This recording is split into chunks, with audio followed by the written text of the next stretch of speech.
नमस्कार दोस्तों, आप सभी का स्वागत है। इस वीडियो में हम बात करने वाले हैं भारत ने अपने एकमात्र विदेशी सैन्य ठिकाने को क्यों बंद कर दिया है, भारत ने उस एयरबेस से अपनी सेना को क्यों वापस बुला लिया है, वो एयरबेस कहाँ पे था, कब बनाया गया था, इन सारी चीज़ों के बारे में इस वीडियो में सरल और आसान भाषा में आपको बताने का प्रयास करूंगा। वीडियो की पीडीएफ फ्री उपलब्ध कराई जाएगी, स्क्रीन पर नंबर दिखेगा, उस पर मैसेज करके प्राप्त कर सकते हैं। आइए जानते हैं भारत जो है इस एयरबेस से क्यों हटा। इस एयरबेस का नाम है ऐनी एयरबेस या ऐनी एयरबेस कहा जा रहा है।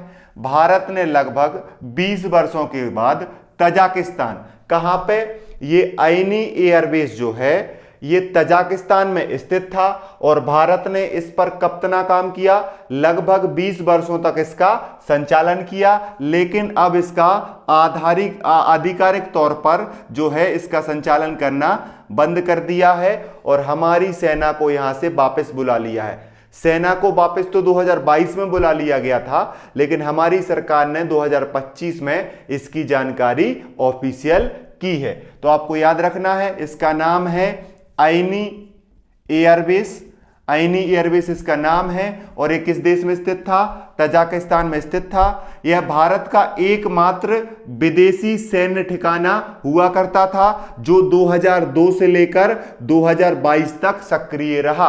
आपसे पूछा जाएगा ऐनी एयरबेस पर भारत कब तक सक्रिय रहा, 2002 से लेकर 2022 तक सक्रिय रहा। ऐनी एयरबेस कहां पर था, तो ये तजाकिस्तान में था। ये आपको याद रखना है। विदेश मंत्रालय ने पुष्टि की है कि द्विपक्षीय समझौते की समाप्ति के बाद यह सुविधा तजाकिस्तान को सौंप दी गई है। मतलब भारत ने इस एयरबेस पे काम करना बंद कर दिया है और वापस से इसको तजाकिस्तान को सौंप दिया है। अगर हम बात करें ये एयरबेस किस तरीके से दिखता था, तो आपको ये दिख रहा है, इसका नाम है ऐनी एयरबेस और इसे गिस्सर मिलिट्री एरोड्रम के नाम से भी जाना जाता था। ये तजाकिस्तान की राजधानी दुशांबे से 15 किलोमीटर पश्चिम में स्थित था। इसका निर्माण सोवियत काल में जो है सोवियत संघ के विघटन के बाद इसको 1991 में जो है निष्क्रिय कर दिया था।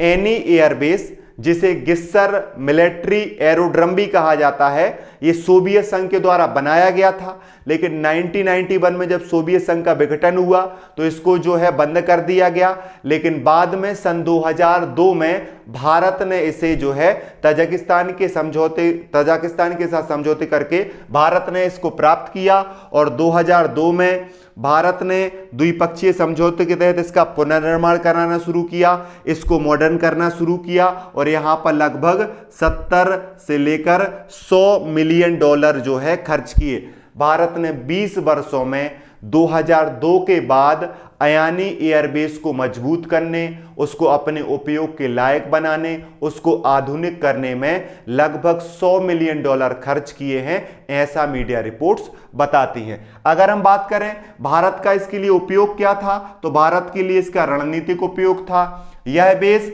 अफगानिस्तान के बखान कॉरिडोर के पास था, जो भारत को अफगानिस्तान और पाकिस्तान पर नजर रखने की सामरिक क्षमता देता था। हम पाकिस्तान पर, अफगानिस्तान पे और खासतौर पे चाइना और हमारा जो पीओके वाला क्षेत्र है उस पर हम नजर रख सकते थे, उसकी सामरिक सुरक्षा कर सकते थे। इसमें काम आता था ऐनी एयरबेस।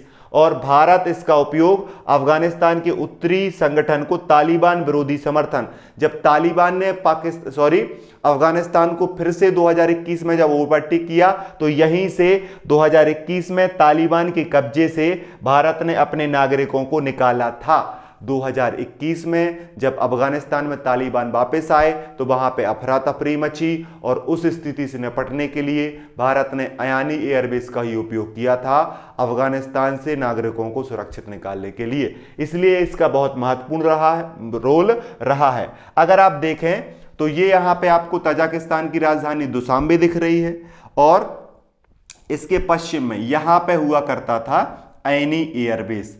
तो ऐनी एयरबेस जो है यहां पर हुआ करता था।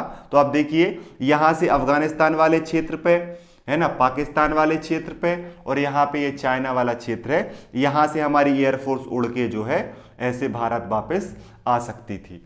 है ना। तो भारत जो है यहाँ पे सामरिक रूप से मौजूद था, यहाँ पर सैन्य रूप से मौजूद था, लेकिन 20 वर्षों के बाद भारत ने इसका संचालन बंद कर दिया गया है। अब आपके मन में आएगा संचालन क्यों बंद किया है, तो देखिए 3 कारण सामने आ रहे हैं। अयानी एयरबेस से वापसी के अगर हम देखें 3 कारण। पहला तो द्विपक्षीय समझौते की समाप्ति, भारत और तजाकिस्तान का जो समझौता था वो नवीनीकरण नहीं हो पाया, उसको समाप्त कर दिया गया, इस वजह से भारत को वापस लौटना पड़ा। रणनीतिक उपयोगिता में कमी आ गई थी, इस वजह से भारत को वापस लौटना पड़ा। साथ में रूस और चीन का दबाव था तजाकिस्तान पर। चीन और रूस जो है वो तजाकिस्तान पे दबाव बना रहे थे कि आप अपने देश में भारत या गैर क्षेत्रीय देश को यहां पर सैन्य ठिकाना रखने की अनुमति ना दें। इसीलिए तजाकिस्तान ने 20 वर्षों के बाद जो हमारा एग्रीमेंट है, द्विपक्षीय समझौता है, उसको आगे बढ़ाने से मना कर दिया। इसी के तहत भारत की सेना को अयानी एयरबेस से वापस आना पड़ा। तो देखिए द्विपक्षीय समझौता 2021-22 में जो है समाप्त हो गया, इस वजह से भारत ने अयानी एयरबेस पर संचालन करना 2022 में बंद कर दिया। साथ में तालिबान सत्ता में वापसी के बाद उत्तरी संगठन अप्रासंगिक हो गया।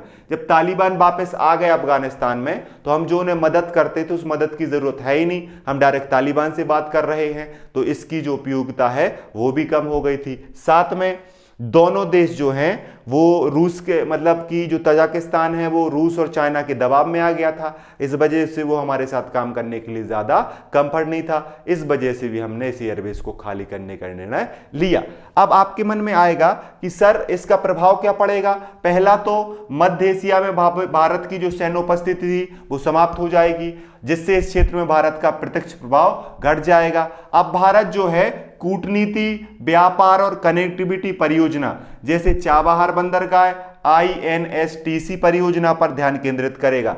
मतलब कि भारत सैन्य प्रभाव की जगह कूटनीतिक और रणनीतिक प्रभाव पर काम करेगा, आर्थिक और विकास वाले प्रभाव पर काम करेगा। भारत की जो कनेक्ट सेंट्रल एशिया पॉलिसी है, अब वो सैन्य की बजाय राजनयिक चीजों पर, आर्थिक सहयोग पर, जैसे वहां पे संसद को बनाया जाएगा, पोर्ट को डेवलप किया जाएगा, आधारभूत संरचना बनाई जाएंगी। हम कोशिश करेंगे कि अन्य मध्य एशिया के देश जिनमें कजाकिस्तान आता है, उज्बेकिस्तान आता है, तुर्कमेनिस्तान आता है, उनके साथ और सहयोग बढ़ाएं। अब हम सैन्य ठिकाना नहीं रखेंगे, उसकी जगह पर हम आर्थिक विकास करेंगे और द्विपक्षीय संबंधों को मजबूत करेंगे, खासतौर पर सेंट्रल एशिया देशों के साथ। ये भारत की रणनीति रहेगी। अंत में क्या करते हैं, अंत में हम तजाकिस्तान के बारे में और जान लेते हैं। तजाकिस्तान जो है आपको याद रखना है, तजाकिस्तान एक मध्य एशिया का देश है। सेंट्रल एशिया में 5 देश आते हैं,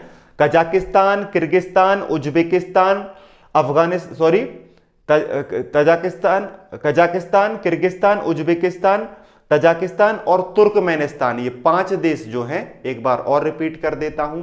पहला कजाकिस्तान, दूसरा तजाकिस्तान, तीसरा किर्गिस्तान, चौथा तुर्कमेनिस्तान और 5वां उज्बेकिस्तान। इन 5 देशों को सेंट्रल एशिया के देश कहते हैं। उसी में एक तजाकिस्तान देश है। तजाकिस्तान की राजधानी दुशांबे है। ये एक लैंडलॉक्ड कंट्री है, इसकी कोई भी सीमा समुद्र से नहीं लगती है। इसकी सीमा 4 देशों से लगती है। उज्बेकिस्तान से लगती है इसकी सीमा, किर्गिस्तान से लगती है इसकी सीमा, कजाकिस्तान से लगती है इसकी सीमा और चाइना से लगती है। तजाकिस्तान की सीमा 4 देशों से लगती है। कौन कौन से देशों से? चीन से लगती है, अफगानिस्तान से लगती है, उज्बेकिस्तान से लगती है और किर्गिस्तान से लगती है। मैंने गलती से जो है यहां पे आपको जो है कजाकिस्तान बता दिया, कजाकिस्तान से नहीं लगती, उज्बेकिस्तान से लगती है, किर्गिस्तान से लगती है, चाइना से लगती है और अफगानिस्तान से लगती है। 4 देशों से बॉर्डर लगती है तजाकिस्तान की। तजाकिस्तान की करेंसी क्या है? सोमोनीस की करेंसी है। ये 1991 में सोवियत संघ से अलग हुआ था। तजाकिस्तान में तजक भाषा बोली जाती है। यहां पर आपको पामीर और त्यान पर्वत श्रृंखलाएं देखने को मिलेंगी। आपको याद रखना है, तजाकिस्तान जो है सेंट्रल एशिया का देश है। भारत में जो पुराना कंबोज नाम हमें देखने को मिलता है, उसका संबंध तजाकिस्तान से माना जाता है।